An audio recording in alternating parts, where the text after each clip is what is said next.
আজকে কিছু কাজ করতে করতে কিছু গল্প তোমাদের সাথে শেয়ার করব। আসসালামু আলাইকুম, কেমন আছো সবাই? আশা করি সবাই অনেক ভালো আছো, সুস্থ আছো, আর আমরাও ভালো আছি আলহামদুলিল্লাহ। সকালবেলা কাজ বাজ সেরে আমার মেয়ের কিছু খাওয়ার শেষ হয়ে গেছিল, সেগুলোই রিফিল করছিলাম। আমার মেয়ে যবে থেকে জন্ম নিয়েছে সেদিন থেকে আজ অব্দি এক ফোঁটা মায়ের দুধ পাইনি। ওই একটু অসুস্থ ছিল, যার কারণে ও আলাদা ছিল আর আমি আলাদা ছিলাম, তাই আমার দুধ না একদম শুকিয়ে গেছিল।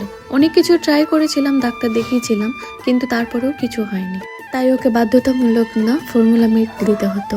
মনে কখনো শান্তি মেলেনি, মনে হতো আমার মেয়েকে আমি অতটা স্ট্রং বানাতে পারবো না, ও হয়তো স্বাভাবিক একটা বাচ্চার মতো আমার মেয়ে হবে না। ফর্মুলা মিল্কে প্রথমে যেটা দিতাম সেটাতে না অনেক প্রবলেম দেখা দিয়েছিল, তাই ডাক্তারকে দেখিয়ে আবার সেটা চেঞ্জ করিয়েছিল। আর একটা প্যাকেট না খুব জোর 2 দিন যেত আমার মেয়ে। আর কষ্টটা তো সাথে আছে, যে মাদের দুধ হয় না, যাদের ফর্মুলা মিল্ক দিতে হয়, এর থেকে কষ্ট আর কোনো কিছু হয় না। আর যখন ও 6 মাস কমপ্লিট করে দিল তখন শুরু হলো আবার একটা নতুন টেনশন। আমি না ভেবেই নিয়েছিলাম ওর সমস্ত ঘাটতি আমি খাবার থেকে পূরণ করে নিব, তাই আমি ওর প্রত্যেকটা রুটিন সেট করে নিয়েছিলাম, কোন টাইমে কোন খাবার দিব, কার সাথে কি খাবার দিব, আর প্রত্যেকটা খাবার আমি 100 বার জেনে রিসার্চ করার পর দিতাম। আর এটাও দেখতাম আমার মেয়ের সেই খাবারে কোনো অ্যালার্জি আছে নাকি, কোনো হজমের প্রবলেম হচ্ছে নাকি। আর আল্লাহর দোয়ায় সত্যি বলছি আমার মেয়েও একটা স্বাভাবিক বাচ্চার মতো খেলাধুলা অ্যাক্টিভ চারিদিক থেকে আলহামদুলিল্লাহ। আচ্ছা, তোমাদের যদি কারোর লাগে যে বাচ্চাদের কি খাওয়াবো, রেসিপি কোনো কিছু বা ডায়েট চার্ট, তো অবশ্যই আমাকে কমেন্ট করবে, আমি সেটারও ভিডিও বানিয়ে তোমাদের সাথে শেয়ার করবো ইনশাআল্লাহ। আমি এখনো অবধি আমার মেয়েকে বাইরের কোনো খাবার খাই না, কোনো সেরকম রেডিমেড প্যাকেট ফুডও খাওয়াই না।